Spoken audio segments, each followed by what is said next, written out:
জননেত্রী দেশরত্ন শেখ হাসিনার নেতৃত্বে এই বাংলাদেশকে পরিচালনা করছি। আজকে এই 2020 সালে মুজিব বর্ষে এসে বাংলাদেশ তার রাজনৈতিক মুক্তি অর্জিত হয়েছে। আজকে বাংলাদেশের ভোটে, জনগণের সরাসরি ভোটে নির্বাচিত সরকারের মাধ্যমে বাংলাদেশ পরিচালিত হচ্ছে। আজকে এই বাংলাদেশের মানুষ রাজনৈতিক অধিকার পেয়েছে। আপনারা বাক স্বাধীনতার কথা বলেন, আপনারা আজও রাস্তার মোড়ে মোড়ে এই বাংলাদেশের স্বাধীনতা এবং সার্বভৌমের বিরোধী কথাবার্তা আপনারা বলে চলেছেন। আপনাদের যদি বাক স্বাধীনতা না থাকতো তাহলে আপনারা কিভাবে এই কথাগুলো বলতে পারতেন? বাংলাদেশের ছাত্রলীগের নেতাকর্মীরা পিটিয়ে আপনাদের পিঠের চামড়া তুলে ফেলতো। আমরা সর্বোচ্চ সহিষ্ণুতার পরিচয় দিচ্ছি। তার মানে এই নয় আপনাদের আমাদের এই সরলতাকে আপনারা কোনোভাবেই দুর্বলতা হিসেবে গ্রহণ করতে পারবেন না। বঙ্গবন্ধুর সেই স্বপ্নের রাজনৈতিক মুক্তির পর অর্থনৈতিক মুক্তির লক্ষ্যে আমরা এগিয়ে চলেছি। আমরা একটি উন্নত উন্নয়নশীল দেশে ইতিমধ্যে পদার্পিত হয়েছি এবং 2041 সালের যে উন্নত বাংলাদেশের স্বপ্ন এই বাঙালি জাতি দেখেছে, সেই বাঙালি জাতির স্বপ্ন বাস্তবায়নের জন্য আমরা কাজ করে যাচ্ছি এবং আমরা বিশ্বাস করি 1941 সালে এই বাংলাদেশ বিশ্বের বুকে একটি উন্নত সমৃদ্ধ বঙ্গবন্ধুর সোনার বাংলাদেশ হিসেবে মাথা উঁচু করে দাঁড়িয়ে থাকবে। প্রিয় ভাই ও বন্ধুরা, কিন্তু আপনারা খেয়াল করবেন, আমরা এই সাংস্কৃতিক আগ্রাসনের কারণে এই বাংলাদেশ থেকে আমরা সাংস্কৃতিক মুক্তি কিন্তু আমরা এখনো অর্জন করতে পারছি না। আমরা এই সাংস্কৃতিক মুক্তি অর্জন করার জন্য আমাদের তরুণ সমাজকে এগিয়ে আসতে হবে। আমাদের তরুণ সমাজকে বাংলাদেশের ইতিহাস এবং ঐতিহ্যের সাথে একাকার হয়ে যাওয়া এই বাংলার হাজার বছরের সংস্কৃতিকে বুকে লালন করে চলতে হবে। এই বাংলার হাজার বছরের মিশে থাকা, এই বাংলার মাটিতে মিশে থাকা মানুষের সাংস্কৃতিক যে মূল্যবোধ, সেই মূল্যবোধকে আমাদেরকে সম্মান দিতে হবে। আমরা শুধু মাইকে ভাষণ দিয়ে কিংবা ওই ধর্মীয় সমান নামে জনগণকে বিভ্রান্ত করে মানুষকে ভুল তথ্য আমরা দিতে পারি না। আমি মনে করি যারা ধর্মীয় গ্রন্থের ব্যাখ্যা দিয়ে, যারা ধর্মীয় গ্রন্থের নাম ব্যবহার করে যারা মিথ্যা এবং কুরুচিপূর্ণ বক্তব্য এবং বিভিন্ন ইসলামী মনীষীদের এবং বিভিন্ন ধর্মীয় মনীষীদের নামে বিকৃতি করে বিভিন্ন তথ্য উপস্থাপন করে, তারাই এই বাংলাদেশের ধর্ম নিয়ে ছিনিমিনি খেলছে। আমরা ধর্মপ্রাণ মানুষ, বাংলাদেশের মানুষ কখনোই এই বাংলার মানুষকে আর ধর্ম নিয়ে ছিনিমিনি খেলে বাংলাদেশের মাটিতে আবার সেই রক্তাক্ত রাজাকারের আপোষ করতে আমরা পারবো না। আমরা এই বাংলাদেশের মাটিতে আর ওই পাকিস্তানি দোষদেরকে আমরা আর জায়গা দেব না।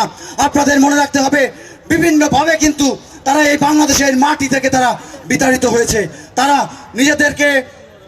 নিজেরা ভুল প্রমাণিত হয়ে বারবার তারা এইরকমভাবে বাংলাদেশে প্রমাণ হয়েছে যে তারা যে কথাগুলো বলে সেগুলো সত্য কথা নয়। তারা যদি সত্য কথা বলে থাকতো, এই 90% মুসলমানের দেশে তাদের পক্ষের জনসংখ্যা কিন্তু আমাদের চেয়ে বেশি থাকতো। তারা কিন্তু বিশ্বাস করে যে তারা বিশ্বাস করানোর চেষ্টা করে যে বাংলাদেশের সকল মুসলিম কিন্তু তাদের এই কথা বিশ্বাস করে। তারা ধর্মীয় অপব্যাখ্যা, তারা যে অপব্যাখ্যাগুলো দিয়ে থাকে সেগুলো কিন্তু এই বাংলাদেশের সাধারণ মানুষ, বাংলাদেশের ধর্মপ্রাণ মুসলমান কিন্তু সেগুলো বিশ্বাস করে না। বাংলাদেশের মানুষ তারাও কিন্তু ধর্মগ্রন্থ পড়ে থাকে। এই বাংলাদেশের শিক্ষার্থীরা তারা সুশিক্ষায় শিক্ষিত হয়ে তারা কিন্তু এই ধর্মীয় গ্রন্থগুলো পড়ে সঠিক তথ্য কিন্তু তাদের মধ্যে জানা আছে। আপনারা আর এইভাবে বিভ্রান্তি সৃষ্টি করে আমাদেরকে অন্যদিকে ডাইভার্ট করাতে পারবেন না। তারা যদি, আপনারা একটি জিনিস ভেবে দেখুন, তারা যদি সত্য কথা বলে থাকতো তাহলে সেই তুরস্কের কথা বলেছে আমাদের সহযোদ্ধা, 99.8% মুসলমানের দেশ তুরস্ক, সেখানে সেই বীর মুসলমান নেতা কামাল আতাতুর্কের ভাস্কর্য কি থাকতো? তাহলে থাকতো না।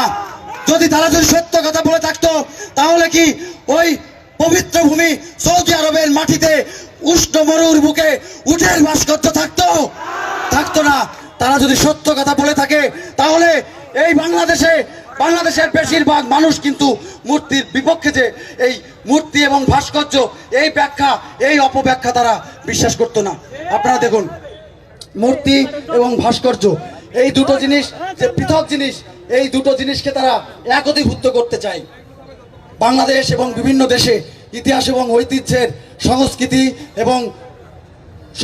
এবং তাদের ঐতিহ্যের ধারাবাহিকতা বজায় রাখার জন্য এই সারা পৃথিবীতে বিখ্যাত ভাস্কর্য রয়েছে। তাহলে এই সবগুলো কি অবৈধ ভাস্কর্য? সেই আপনার দুবাইয়ে যে আকাশচুম্বী অট্টালিকা বুর্জ দুবাইয়ের সামনে যে যুগল আরবীয় নারীর মূর্তির ভাস্কর্য রয়েছে, সেই ভাস্কর্য কি অবৈধ ভাস্কর্য? আপনারা মনে প্রাণে বিশ্বাস করুন, সব থেকে আধুনিক মুসলমান দেশ মালয়েশিয়া, মালয়েশিয়ায় যে ভাস্কর্য রয়েছে সেই ভাস্কর্য কি অবৈধ? সব থেকে বড় ইসলামী রাষ্ট্র ইন্দোনেশিয়া, ইন্দোনেশিয়ায় সব থেকে বেশি মুসলমানের বাস, সেইখানে যে ভাস্কর্যগুলো রয়েছে সেই ভাস্কর্যগুলো কি অবৈধ ভাস্কর্য? তাহলে কেন আপনারা এই ভাস্কর্যের বিরুদ্ধে আপনারা অবস্থান করেছেন? আপনারা মনে রাখবেন, তাদের উদ্দেশ্য কিন্তু ভাস্কর্য নয়, তারা এই স্রোতের সাথে তাদের কণ্ঠস্বর পরিবর্তন করে থাকে। আপনারা দেখুন, তাদের কথা আপনারা খেয়াল করবেন যে তারা কিন্তু কিছুদিন আগেই তারা এই ইসলাম ধর্মের ব্যাখ্যা দিয়ে নারী নেতৃত্ব হারাম এরকম একটি প্রোপাগান্ডা তারা শুরু করেছিল। এই প্রোপাগান্ডা শুরু করার জন্য সবথেকে লজ্জার ব্যাপার, ওই মামুনুল হকের বাপ কিন্তু আজিজুল হক, সে কিন্তু কি করেছিল? সে ওই বিএনপিকে সাথে করে নিয়ে এই আন্দোলন পরিচালনা করেছিল। তাহলে বিএনপির সাথে যদি আন্দোলন করতে পারেন তখন নারী নেতৃত্ব হারাম হয় না, আর যখন আওয়ামী লীগ সরকারের প্রধান নারী হয় তখন নারী নেতৃত্ব আপনাদের হারাম হয়ে যায়। তারা নারী নেতৃত্বের বিপক্ষে কথা বলে, তারা বাংলাদেশের ধর্মপ্রাণ মুসলমানদের অনুভূতির বিপক্ষে কথা বলে, তারা এই বাংলাদেশের স্বাধীনতার বিপক্ষে কথা বলে, তারা বাংলাদেশের সার্বভৌমত্বের বিপক্ষে কথা বলে। সুতরাং আমরা বলতে চাই, তারা এই বাংলাদেশে দেশদ্রোহিতার শামিল অপরাধ করেছে। বাংলাদেশের আইন শৃঙ্খলা এবং বিচার বিভাগের কাছে বাংলাদেশ ছাত্রলীগের পক্ষ থেকে আমাদের দাবি জানবে, তারা এই ধর্মীয় অনুষ্ঠানের নামে যারা ধর্মীয় অপব্যাখ্যা প্রয়োগ করবে তাদেরকে ব্লাসফেমি আইনে বিচারে কাঠগড়ায় তাদেরকে আনতে হবে। তাদের বিচার হওয়া উচিত এই বাংলার মাটিতে, তাদেরকে বিচারের মুখোমুখি করতে হবে। প্রিয় ভাই বন্ধুগণ, আমি আর কথা বলবো না। এই পর্যায়ে আমাদের মাঝে সভাপতিত্বের বক্তব্য নিয়ে আসছেন, সাথে সাথে এই সমাজকের এই সমাবেশের সমাপনী বক্তব্য নিয়ে আসছেন ঐতিহ্যবাহী ঢাকা বিশ্ববিদ্যালয়ের মেধাবী ছাত্র, শহীদ সার্জেন্ট জহুরুল হক হল ছাত্রলীগের সাবেক সাধারণ সম্পাদক, বাংলাদেশ ছাত্রলীগ কেন্দ্রীয় নির্বাহী সংসদের সাবেক আইন বিষয়ক সম্পাদক, বাংলাদেশ ছাত্রলীগ কেন্দ্রীয় নির্বাহী সংসদের সাবেক সহসভাপতি, রাজপথের লড়াকু সৈনিক, বাংলাদেশ ছাত্রলীগের সুযোগ্য সভাপতি, দেশরত্ন শেখ হাসিনার বিশ্বস্ত ভ্যানগার্ড জনাব আল নাইয়ান খান। জয়। আমি সবার মাঝে বিদায় নিচ্ছি। জয় বাংলা, জয় বঙ্গবন্ধু, জয় দেশরত্ন শেখ হাসিনা।